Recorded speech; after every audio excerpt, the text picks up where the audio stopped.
So really, if you was in the last session last week, you'll know this is a session that we're going to be talking about how do we support our employees, but as well, it's a space for you to support yourself as well. We all need that helping hand. I'll give you a really short story of it. I'm not going to do the whole story every week, otherwise you'll get bored of it. I'm Paul, and I'm the founder of Everymind at Work. And we are partners for over 100 companies when it comes to mental health in the workplace. We're more than a service provider where we just give you something, and then 11 and a half months later, we come back and we ask you for some more money.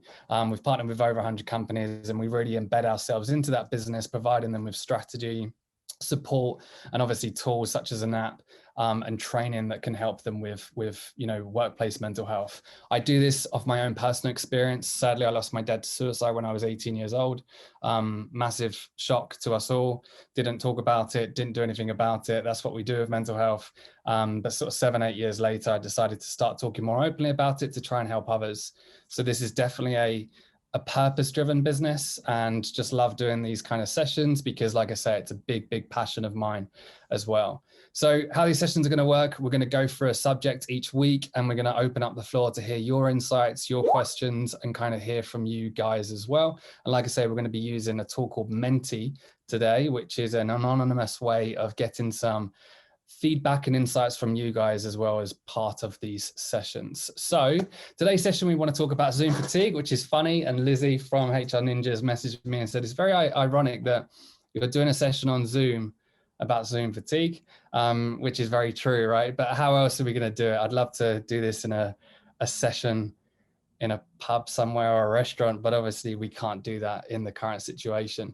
But this is something that we've seen a lot across the clients that we work with, the companies that we work with, Zoom fatigue, team fatigue, whatever platform you're using, we're just getting fed up, right? We're getting exhausted. So how can we improve it? But equally, what support can we offer to our employees to help them deal with it as well? So, Lizzie's here. I knew you was here, Lizzie. I was just kind of just joking with you. So when it comes to Zoom fatigue, we're going to be talking about this in a minute. And I don't know if you guys have seen this meme. Does anyone feel like this? I know I do. The amount of Zoom meetings that you have. And I think the difficulty is, and one thing that we'll touch on today is you can have back-to-back Zoom meetings. I'm sure you've all had that, or back-to-back online meetings where you have no break, you have no release, and that's very unnatural in the workplace environment. So we're going to be talking about that a little bit more today as well. On a scale of 1 to 10, how do you feel right now? I want to use this beginning part just to find out how you guys are doing. And be honest, like I say, this is anonymous. Are you a 1? Are you a 2? Things have been really tough recently. Are you feeling okay? Are you feeling good, or you're feeling really positive? Just give an honest answer to how you're feeling right now.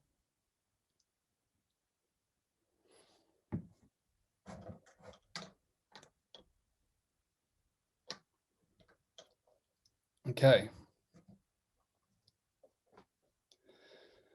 So obviously lots of people on this session. How many people have we got at the moment? We've got almost 40 people on this session, or we have got 40. We've just had someone else join. We've got 40 people on this session. And you can obviously see that when we're looking at these numbers, obviously not all of you guys are doing it, but we've got the majority of you answering questions here.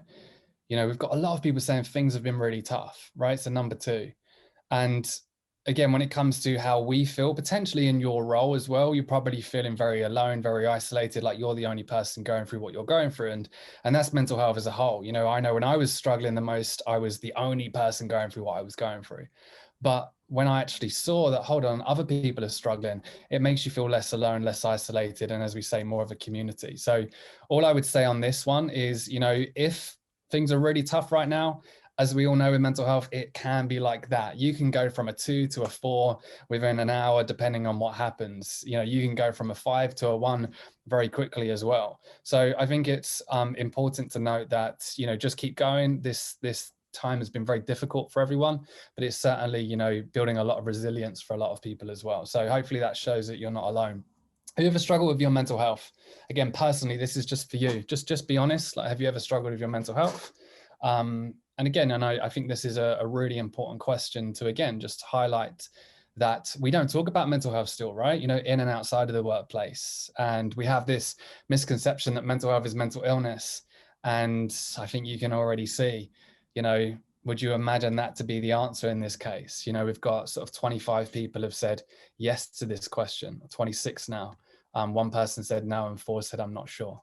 I'm not sure is a really important part of this question as well, because have we struggled with our mental health, or we just had a bad day, or do we just feel, do we just worry about stuff? You know, with the lack of education around mental health, we still can't pinpoint whether we've ever struggled with it or not. But again, hopefully now you can kind of see, guys, that, you know, that we're definitely not alone if we are going through struggles and we're going through challenges right now as well. In terms of you and your workplace and the role that you play, are over 80% of your employees working remotely right now? So just yes or no to this question. Are 80% of your employees, over 80% of your employees working remotely right now? So just so I can get an idea of how relevant this session is going to be, we've got the majority saying yes to that question. Okay, good stuff. Okay, cool. Excellent. So hopefully this will help. 75% of you have said yes to this question, so hopefully this will help. And then also, when do you think you'll return to the office, to the workplace in full capacity? This is very sort of a mystic Meg opportunity, but when do you think that you'll return to the workplace?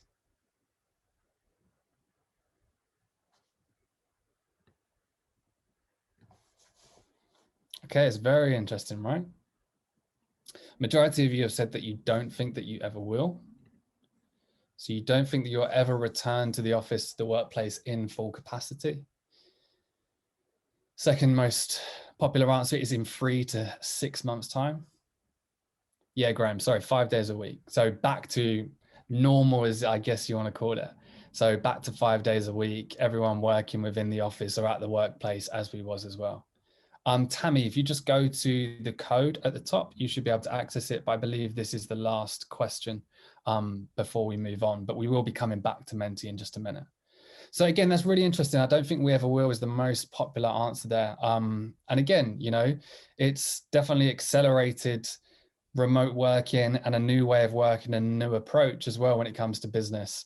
But I think, you know, I'm always saying this to a lot of our clients, we're almost in a comfort zone at the moment. We're almost in our bubbles in a way. And I believe that if we are not equipped as a business to be flexible with the return to the workplace, I feel like you're going to have a lot more issues for employees in particular. So, you know, people that are kind of saying, you know, we're going to rush everyone back as soon as we can, I think that will have a massive impact potentially on productivity, overall sort of well-being and mental health as well. So I don't think we ever will is probably a good answer there. If we can be flexible with that, then of course it's going to be beneficial. Do you feel your employees are experiencing remote meeting burnout or exhaustion? Just yes or no. And then I'm going to answer and give you a couple of tips and advice on how we can kind of manage that.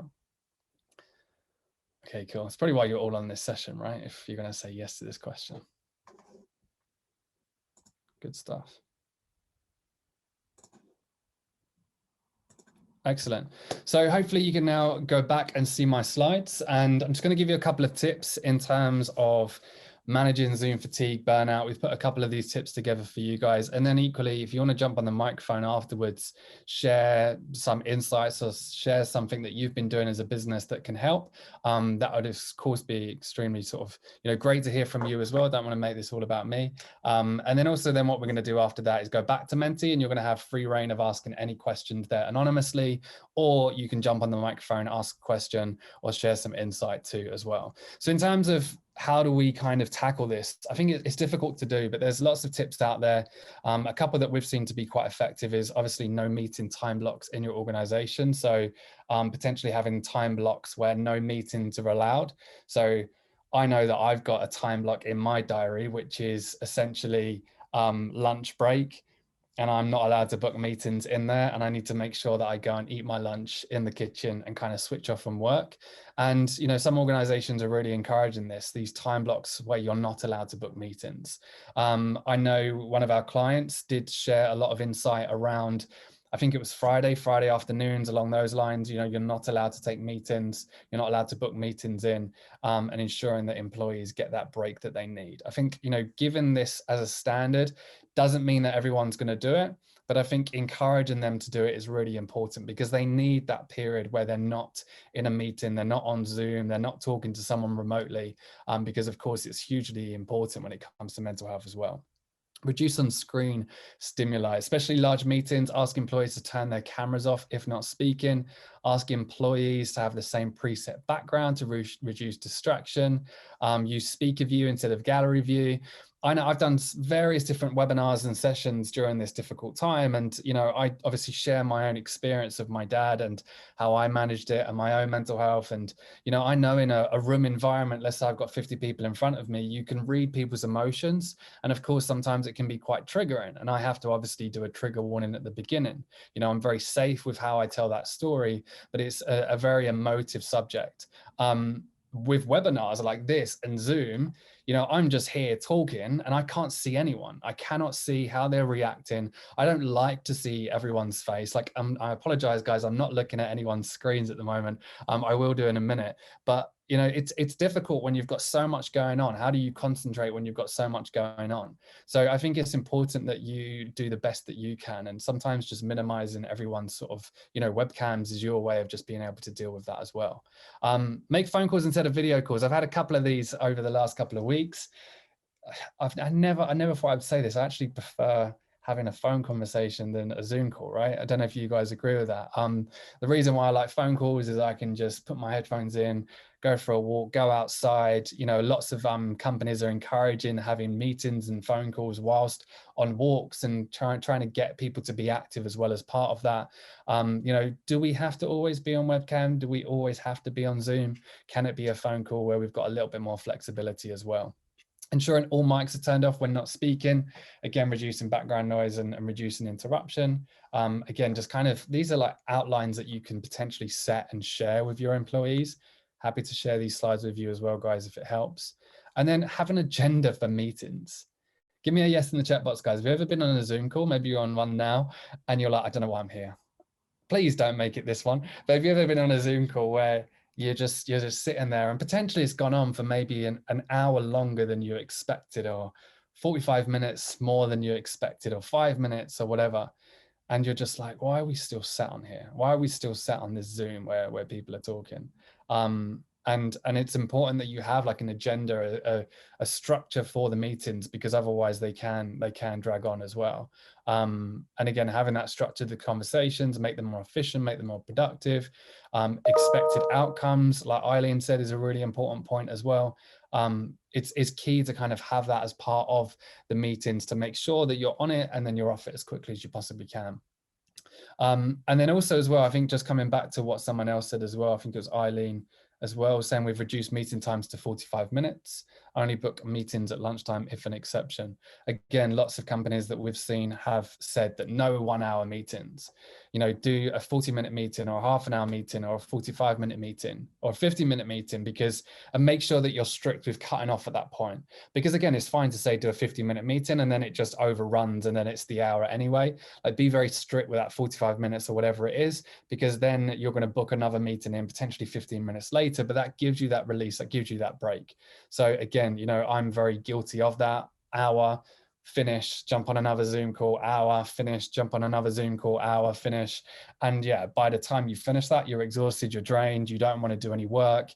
It's not very good for our sort of mental health well-being. So definitely, if we can advise this as an organization to our employees and encourage them to potentially put some boundaries in place, it's going to have a massive impact when it comes to utilizing this kind of remote way of working as well. I had a couple of people said, we did yoga at lunch and I've had some physio sessions, walk and talk, 30 minutes with my colleague. Yeah, Jane, we encouraged that around January time. We sent out some comms for our clients. Again, we try and send as many comms as possible to take the kind of workload off them. And one of them was a walk and talk. And it was encouraging employees to take a Zoom meeting outside. And like you said, I'm out on my walk. My colleague that I'm on a meeting with is outside on their walk. And, we're kind of utilizing that hour as a way of walking and talking, and, the benefits of doing that as well. Tammy says we ensure there is structured time for people to ask questions at the end and structured time to check in at the start, and recognize these are as important as the information. Okay, cool, good stuff. But I think, there's obviously a huge amount of memes and disadvantages to Zoom, and we could all complain about it, but where would we be without this technology where we can have, those sessions and those meetings? And I know specifically for me, like I say, a big passion of mine is reaching more people and trying to help more people that could be suffering in silence with their mental health, like my dad was. And, I kind of, if I totaled up how many people that I've done a presentation to on Zoom in the last 12 months, it's probably a big number. And I don't think I would have reached that people if it was all face-to-face events and talks as well. So, we've got to be grateful for Zoom and these platforms as well. I'm also doing pulse surveys and then acting upon the results presented as another tip that Jane has suggested too. So what I'm going to do, guys, before we answer some questions, I'm going to jump back over to Menti. So what I want you to do is, if you haven't gone on to Menti already, all you need to do is, as you can see at the top there, is just open up your phone, go to menti.com, and then use the code 6394935. Like I say, if you can't do it, do not worry. It's just a way of getting involved during this session. But if you've already got it up, open up your phone like I have it here, and we're going to go on and ask another question. So, what mental health support do you offer within your business? So what you've got here is you can submit multiple answers. So if you've got an employee assistance program, just that could be one, EAP, mental health first aiders, me, I like that. What is it that you offer as a business?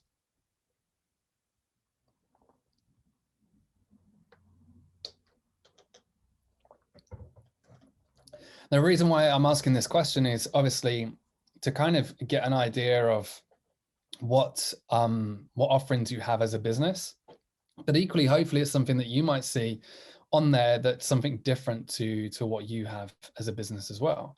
So again, what can you apply from some of these answers? And I'm happy to share these answers as well. Lizzie, I'm sure we can put it up in the Ninjas group too, of what's potentially there that you can obviously embed into your business as well. So EAP looks like it's got the majority of people are answering that. MHFA, mental health first aiders as well. There's lots coming in here, which is cool. Do I see rap? Stretch and relax, mental health days, self-care workshops, general training, well-being talks, hour of exercises, exercise classes, mental health champions, yoga, check-ins, therapy. Excellent. Now, I put a video out on LinkedIn yesterday, and I did a webinar session on this as well. And the approach that we take is very much around this, that for very long, businesses have focused too much on the what and not the why. Now, what I mean by that when it comes to mental health and well-being is, when I say we focus on the what, it's what do we have in the business? So if I say to you, what support do you have within the business? You could say, well, we have an employee assistance program. We have mental health first aiders. We do yoga every Friday. We do, exercise classes as well. And then if I say to you, why do you do that? That's when we struggle, because the lack of strategy when it comes to mental health has existed for so long. And the reason why I believe a lack of strategy has existed is because we don't understand the complexity of mental health, right? And, saying that, okay, we've got an employee assistance program, we've got some mental health first aiders, that means that our employees are supported when it comes to mental health. It just doesn't work like that, guys. And I'm sure obviously you all know that. So really what is important when we're looking at these options here is there's so much that we can do. Right. And I do believe that we need to try and offer as much as we possibly can, because again, mental health is very individual. But what's the strategy behind it? Like, why are we doing it? So yes, we've got an employee assistance program. Yes, we've got mental health first aiders. If we want to create some resilience training for our managers, why? And how are we going to embed it into the business as part of an overriding strategy? So again, a big sort of thing that we do as a business is we focus on what's called the 3 pillars: promote, provide, protect. And every sort of evidence-based intervention that we obviously, use has to fit into those 3 pillars. It has to fit into the strategy, because if it doesn't, then of course, it's just more money being spent. And are we actually having an impact on what, our employees are feeling and their well-being? But there's so much there, guys, which is really, really good to see. Like I said, lots and lots on there. So I really appreciate you sort of answering that. And again, putting as much effort into it as you possibly can. What's your biggest challenges right now as a HR professional, or whatever your role is, when supporting your employees' mental health and well-being? So what is your biggest challenge right now? Okay, so we've got time, we've got engagement, we've got communication, not being face to face, openness, senior leadership, effective comms, individual needs, executive buy-in, transparency. I'm sure a lot of you can relate to these as well. You know, lots of, as I say, HR professionals that I speak to, a lot of these challenges are pretty much the same as what we're seeing here. Not being face to face is, like we say, a very key one. You know, how do you support your employees in the way that you possibly can if you was in a workplace, if you was in a working environment? Again, is it easier to spot if someone is potentially struggling? Is it easier to spot their behaviors and have a process in place for that person if you're working together, you know, every single day or Monday to Friday? How much more difficult is it to know if someone is struggling if they're working remotely, as you've said? You know, I've known HR professionals ringing up their employees and having that as part of their sort of structured weekly routine to make sure that they're doing okay. And that's a huge drain on time and resources, but how do you make sure that everyone's checked in and okay as well? Effective comms and engagement is, again, a big challenge that, you know, we see a lot of. How do you reach all of your employees when it comes to supporting their mental health? One of the things that I advise on that too is we have to change our expectations when it comes to how many employees we can help with mental health. Now, what I mean by that is you are up against a much bigger force, a force called stigma, a force called conditioning and lack of education around mental health. So whenever we're trying to engage and we're trying to create communication with our employees, there's going to be a majority of them that don't want to engage. If we do a mental health session, you're probably going to turn a lot of people off because they just don't like the word mental health. They believe it's going to be about mental illness and we don't want to discuss that. So I'm not going to come to that session. So when it comes to our comms and our engagement, we have to ask the question of, if we can engage with 20% of our workforce and if we can help them in a really sort of, you know, positive way, how much of an impact does that not only have on the business, but how much of an impact does that have on them, their lives, their family, the people around them at work, et cetera, et cetera.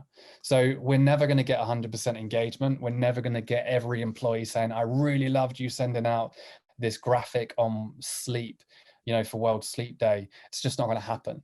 But if we focus on, with the right intent, can we help, you know, a cohort of employees within our organization, then this is why we need to invest in it. And this is why we need to keep communicating with them as well.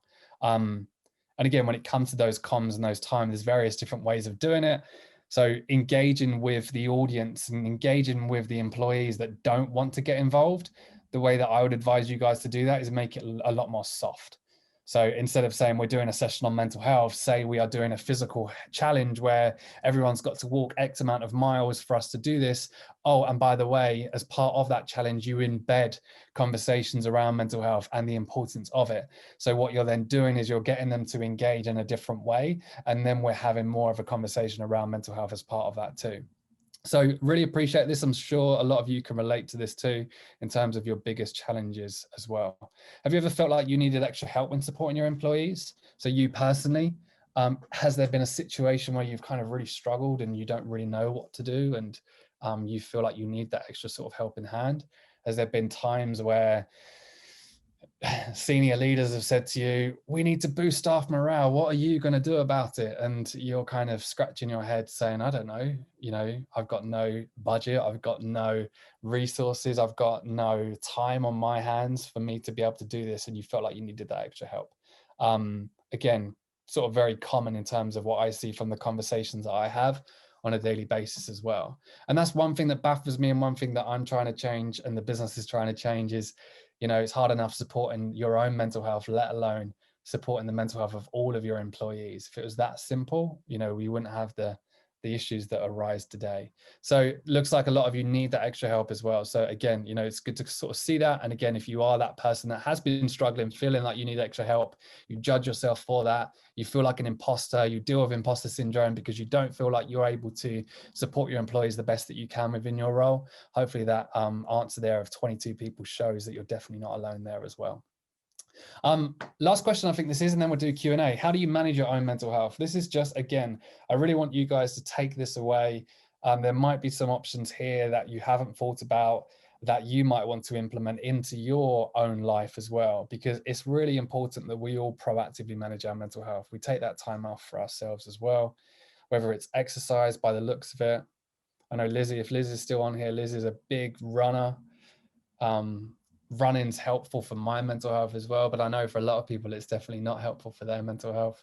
We've got walking, we've got going for my daily walk, we've got reading, we've got talking, we've got taking time out, we've got baking, we've got crosswords, we've got painting, we've got music, switching off my device, singing.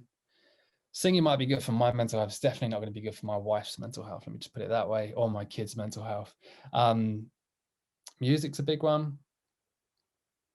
Cooking, dog walks, scheduling in me time, gardening. Okay, good stuff.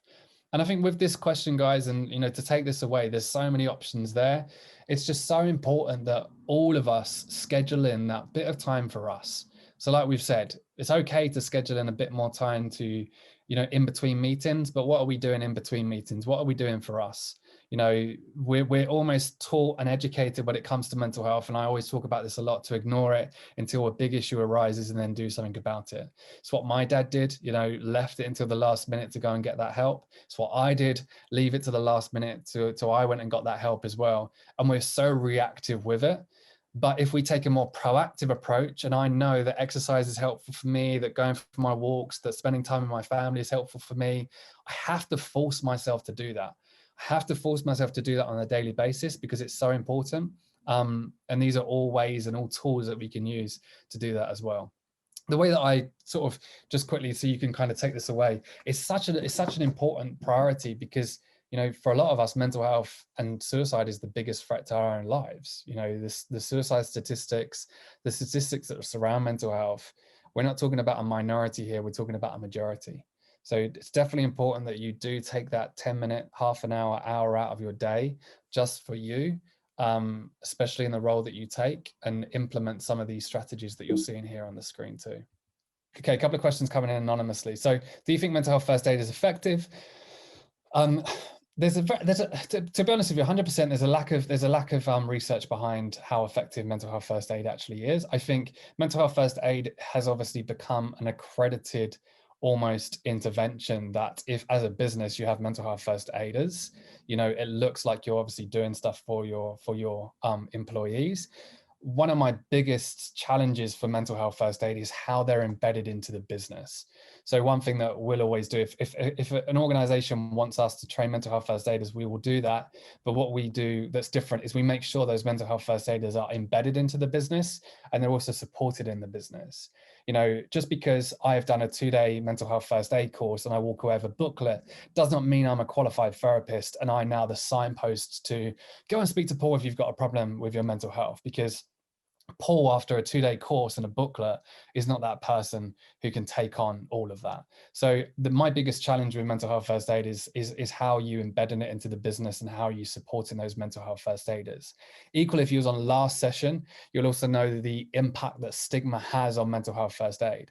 So what I mean by that is you could spend a couple of £1,000 training mental health first aiders, you embed them into your business, you tell everyone that these are now the mental health first aiders, 6 months pass and no one has utilized them, no one has spoken to them. And the reason why that is the case is because stigma still exists. Just because John has done a 2-day mental health first aid course does not change my stigma, the stigma and the judgment that I feel that I'll have if I go and speak to John about my challenges and the issues that I'm facing. So I think with mental health first aid, it's good to have that potentially as an intervention in the business, but there is so much more around that you need to obviously consider as well. Tips for promoting an employee assistance program. Good question. I would just embed it into a lot of your communications. I would try and, again, look at it in a more proactive way. The biggest challenge that I have with employee assistance programs is obviously they're marketed at if someone's in crisis. And again, that's the mistake that we've been making with mental health for so long, in and outside of the workplace, is reactive. I always talk about drink plenty of water, you know, eat an apple a day to keep the doctor away, make sure you eat the right food. I was taught to physically look after my own physical health so I do not become physically unwell. So proactively manage it. With mental health, I was taught ignore it until you're in crisis and then go and get that help. So we exist in this very reactive way of dealing with mental health. And I believe that an employee assistance program is typically communicated and run in that way. It's very reactive. Like, if you're in crisis, reach out to this number and get this support. So I would embed it as part of your overall, again, organizational sort of strategy. When you look at the 3 pillars that we use: promote, provide, protect. Protect is very much, if someone's in crisis, do you have support for them? I would embed the EAP there.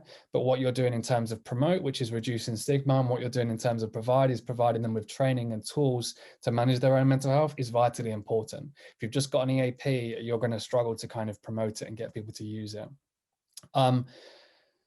Having an open culture, non-judgmental. We also have comms around. I think that's for the last one. So thank you for sharing that. I appreciate that. How do you help with motivation? I think this is a difficult one. I don't know if you, it might be helpful if one of you guys jumps on this as well. Like, so if you've got any ideas on this, then just unmute your mic now, and then I'll bring you in. I can see who's unmuted their mic. I think motivation is very individual, and people are motivated in very different ways. So it's about, there's no one size fits all approach to that, I would say. You know, how you motivate one person is very different to the way you motivate someone else. So like, if you think of like a sales team, typically we all think that the way every salesperson is motivated is via money. You know, a lot of people aren't motivated by money. They're motivated by freedom and flexibility and being able to start work later so they can take their son or daughter to school, etc. So I would take this as a very sort of individual approach, rather than a one size fits all approach.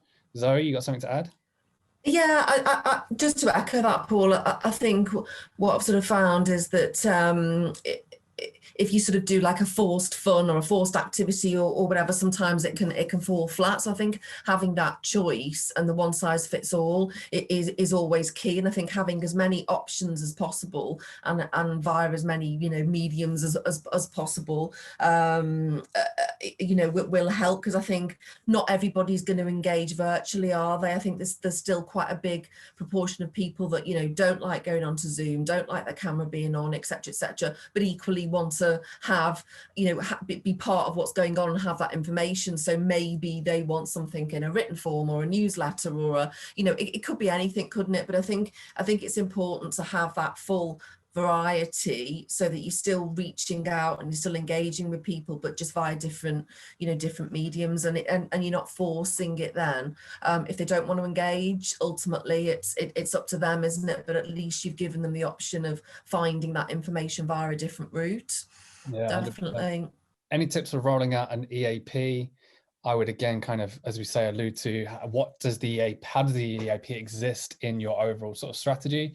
You know, just rolling out an EAP and saying we've got an employee assistance program, to me was okay 10 years ago. It's not okay now. You know, just saying, oh, we've got an EAP is I don't feel like that's you doing as much as you possibly can to help your employees with their mental health. So when it comes to rolling out your employee assistance program, think about the communications around it.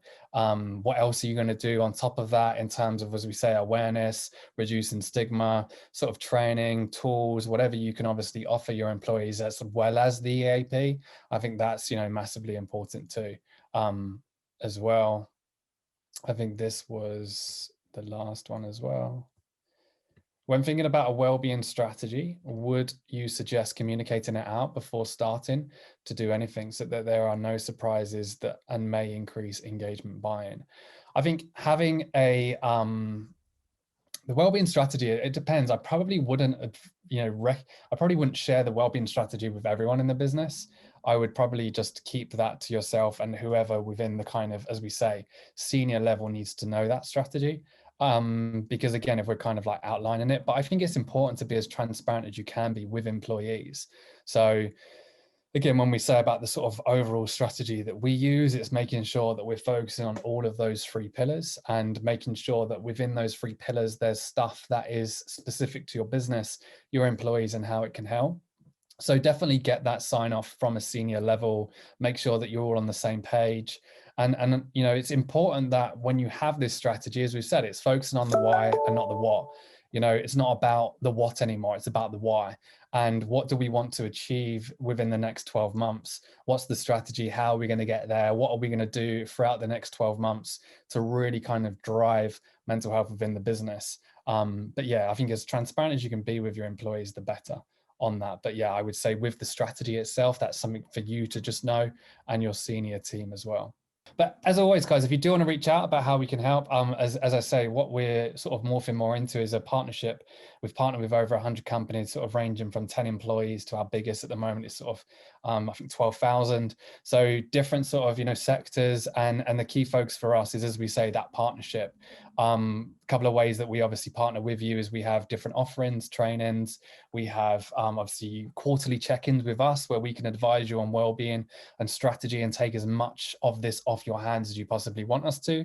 And a key thing that we obviously do is we provide you with the data so you can kind of see where your employees potentially need a little bit more help, and we can then obviously advise you on what help you can offer them too. And also, you know, I don't know if you've ever done this, sort of, you know, it's coming up to Mental Health Awareness Week, it's come up to World Mental Health Day, you're Googling, you're trying to find comms, you're trying to find stuff that you can send out to your employees. What we do with all of our partners is we create a 12-month calendar of all of the key dates that you can obviously see, and then we send you all the comms, we send you all the advice and initiatives for all of those key dates throughout the year as well. So really, it's kind of taking it off your hands as much as you possibly want us to as well. And of course, you know, interactive webinars, online courses, resilience training, mental health first aid training, you know, support for those mental health first aiders in your business. We have different packages. So guys, if you want to find out more about that and how we can help, my email's there. You might have my email already, but like I say, just reach out, paul@everymindatwork.com. Whether you want to partner with us or not, does not matter. If you just want to jump on a call, get a bit of advice specific to your business, I'm happy to do that as well. Like I say, you know, it's important that more people get the support that they need, and that comes from a place of personal experience. So I'm happy to just jump on a call if you do want to kind of get a bit of advice too.